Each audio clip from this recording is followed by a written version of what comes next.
जीवन में प्रयास निरंतर करते रहना चाहिए, क्योंकि प्रयास करने से व्यक्ति लक्ष्य को प्राप्त करता है, और जो व्यक्ति प्रयास करना ही छोड़ देता है वह जीवन में असफल हो जाता है। इसलिए व्यक्ति को कभी भी प्रयास नहीं छोड़ना चाहिए।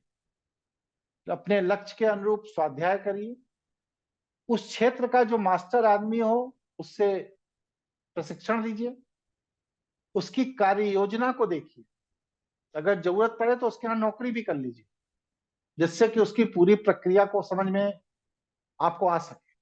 और सर्वाधिक ऊर्जा काम पर लगाइए। चापलूसी या दूसरे शॉर्टकट से अगर आप सफल हो रहे हैं तो वह असफलता आपकी स्थायी नहीं है, कुछ समय बाद आपको नष्ट कर देगी। इसलिए व्यर्थ के विषय में ऊर्जा मत लगाइए। जिस कार्य क्षेत्र में आप जाना चाहते हैं उसी कार्य क्षेत्र में कार्य करते रहिए, यही आपको सफल बनाता है। बहुत से लोगों को मैं देखता हूं कि ऑफिस में बैठे अपना फेसबुक देखते रहते हैं, व्हाट्सएप देखते रहते हैं, मोबाइल पर वीडियो गेम देखते रहते हैं या टीवी देखते रहते हैं। ये सब क्या है? ये सब आपके पतन के रास्ते हैं। आप अगर फेसबुक, व्हाट्सएप, टीवी देख रहे हैं ऑफिस में बैठकर, तो इसका मतलब यह है कि ऑफिस की गतिविधि पर आपकी नजर नहीं है।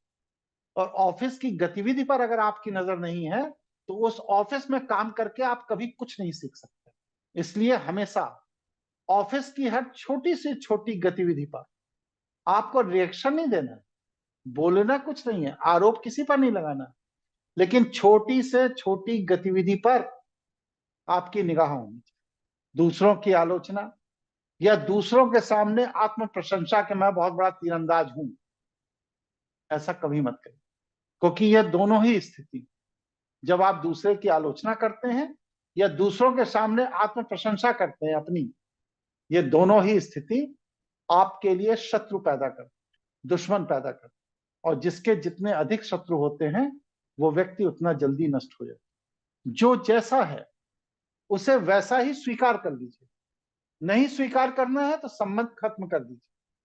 अगर आपके ऑफिस में कोई व्यक्ति ऐसा है जिससे आपका वैचारिक स्तर नहीं मिलता है, तो आप अनुरोध करके उसको किसी दूसरी जगह ट्रांसफर करा दीजिए।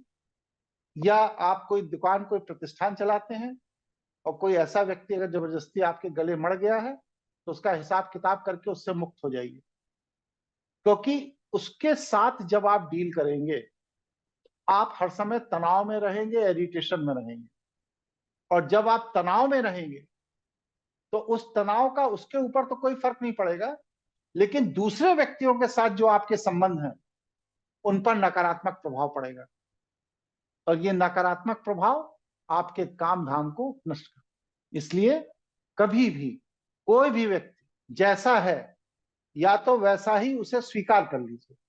और अगर आपके मनोवृत्ति के एकदम विपरीत है, नहीं स्वीकार हो रहा है, तो उसको अपने व्यवस्था से अलग कर दीजिए।